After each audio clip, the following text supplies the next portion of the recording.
रात के तीसरे पहर की बात है। गांव के उस छोर पर जहां अब भी कोई नहीं जाता, एक पुरानी हवेली खड़ी थी, वीरान, टूटी फूटी और समय की मार खाई हुई। हवेली की खिड़कियों से जब तब धुंधली परछाइयाँ दिखती थी। किसी ने नहीं देखा कि अंदर क्या है, लेकिन सबने सुना था वो धीमी नन्ही सी हंसी, एक बच्ची की हंसी, जो हर रात हवेली की दीवारों से टकराकर पूरे गांव में फैल जाती थी। गांव वाले कहते थे, जो बच्चा उस हवेली के पास गया वो फिर पहले जैसा कभी नहीं रहा। इस सब की शुरुआत हुई थी एक मासूम गुड़िया से, लाल रेशमी जोड़ा पहने, कांच की आंखों से घूरती, बिना पलक झपकाए, मानो उसकी आत्मा कभी सोती ही नहीं। पर यह कोई साधारण गुड़िया नहीं थी। कहा जाता है यह खिलौना एक मरे हुए बच्चे की आत्मा का घर था। एक बच्ची जो जिंदा जल गई, मगर उसकी आत्मा इसी गुड़िया में समा गई। जिसने भी उसे अपनाया, उसे अपनी मौत का साथी बना लिया। आपको क्या लगता है, एक मासूम दिखने वाला खिलौना आपको नुकसान नहीं पहुंचा सकता? पर सोचिए, अगर वही खिलौना आधी रात को अपने आप हिलने लगे, उसकी आंखों से खून बहने लगे और वो आपको आपके नाम से पुकारने लगे। इस कहानी में डर सिर्फ बाहरी नहीं, यह आपकी मासूम यादों, आपकी बचपन की हंसी में छुपा हुआ आतंक है। शापित खिलौना सिर्फ एक डरावनी कहानी नहीं, बल्कि एक चेतावनी है। हर चीज़ जो प्यारी लगती है वो आपकी नहीं होती, कभी कभी वो मौत की होती है। तो अब पलटिए यह पन्ना और चलिए उस समय में, उस घर में जहाँ एक मासूम सी बच्ची और उसकी गुड़िया ने मिलकर लिखी थी खौफ की सबसे डरावनी दास्तां।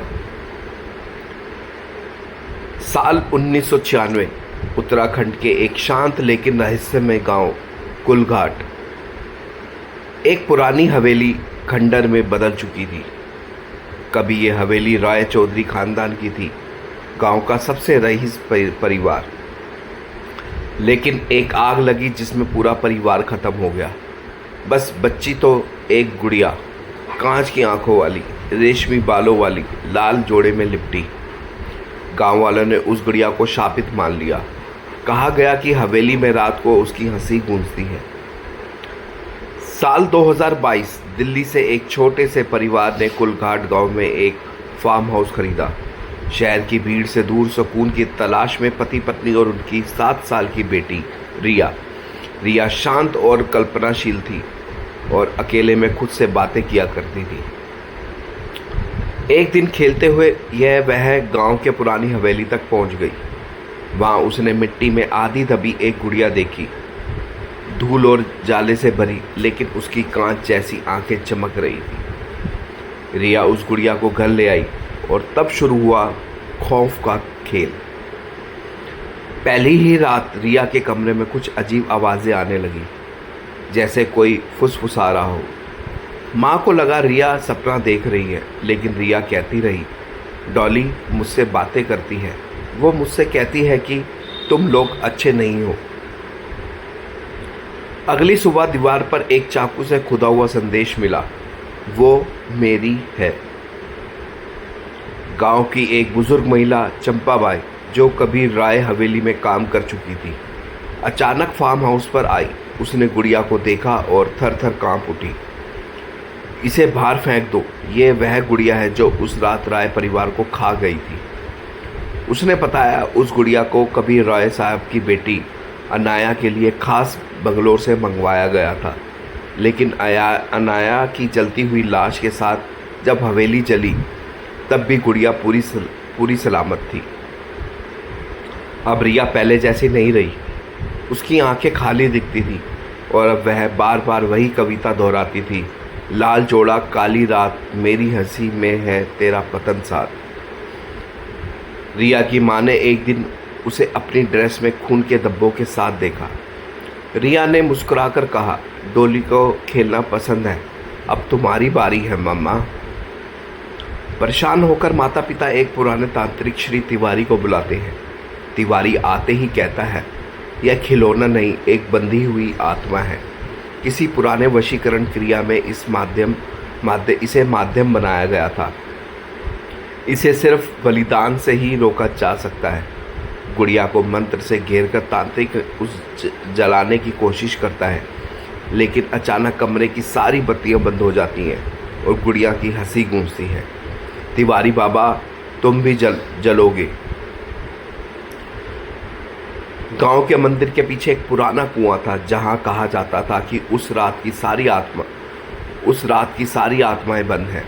तांत्रिक ने कहा, गुड़िया को इस कुएं से विसर्जित करना होगा, लेकिन ध्यान रखना, रिया को गुड़िया से अलग करना सबसे कठिन काम होगा। रिया पूरी तरह अनाया की आत्मा से ग्रस्त थी। वो हर किसी पर हमला कर रही थी, उसके और डॉली के बीच जो भी कोई आता। गांव वाले, तांत्रिक और रिया के माता पिता सबने मिलकर रिया से गुड़िया छीनने की कोशिश की। जमीन हिल रही थी, हवा में चींकें गूंज रही थी और काली परछाइयां सभी को घेर रही थी, लेकिन अंततः गुड़िया को कुएं में फेंक दिया गया। रिया बेहोश हो गई। जब वह होश में आई तो उसकी आंखों से अनाया की परछाई जा चुकी थी। परिवार ने वह फार्म हाउस बेच दिया और दिल्ली लौट गए।